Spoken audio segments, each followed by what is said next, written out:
Welcome to English Mastery Daily. Have you ever wondered what the real secret is to sounding like a native English speaker? Well, today we're cracking that code. We're talking all about phrasal verbs. And trust me, by the end of this, you're going to have a powerful new toolkit to completely transform your conversations.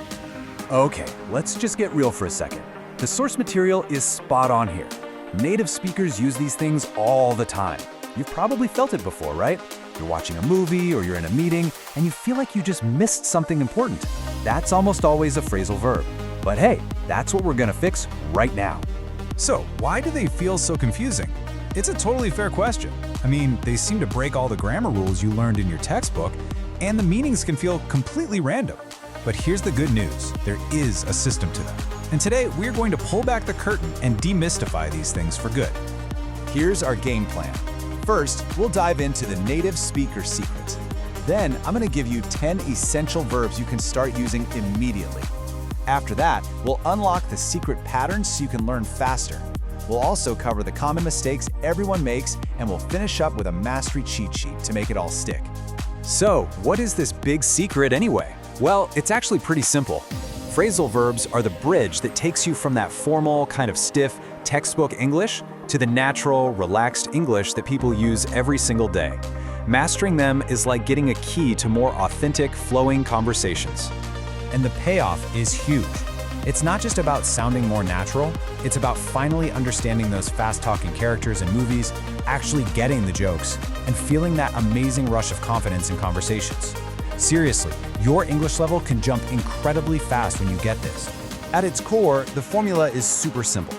You take a normal verb, you add a little word to it like up, out, or on, and bam, you've got a completely new meaning.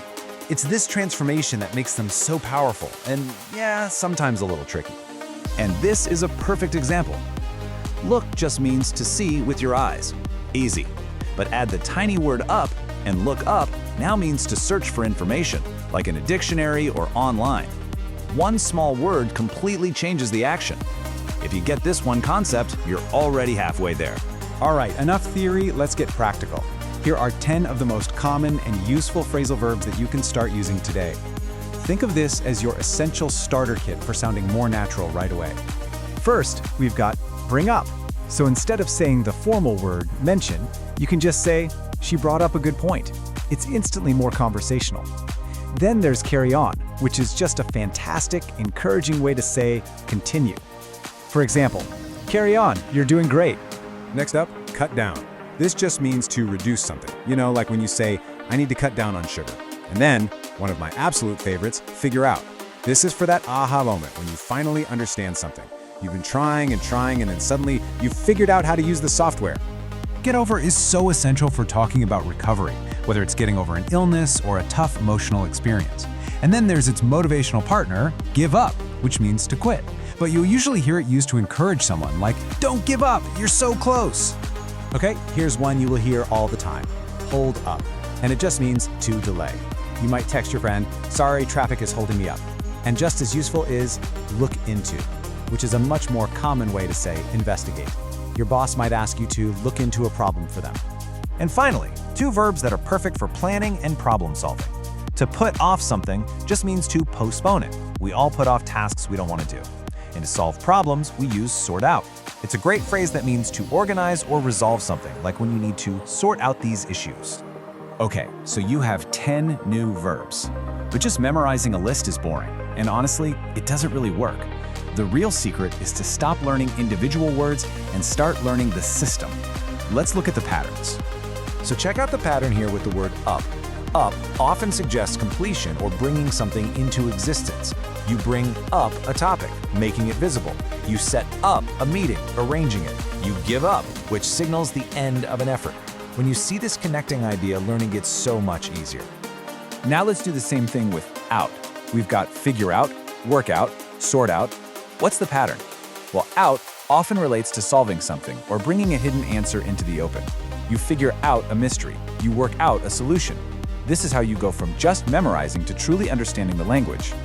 Of course, with any new skill, there are some common traps. But the great thing is, once you know what they are so easy to step around. So let's quickly cover the big mistakes so you can avoid them from day one. First, Never ever translate word for word. Bring up means mention, not literally lifting something. Second, don't forget that little preposition. It's figure out the problem, not just figure the problem. It's a critical part of the meaning. And finally, make sure you use the right one. It's give up, because give down, well, that's not a thing. Simple rules, big difference. Now for the best part. Knowledge is only useful if you actually apply it. This section is your cheat sheet, and it's full of practical things you can start doing the second this explainer is over. So how do you make these verbs stick? First, group them by their patterns, just like we did.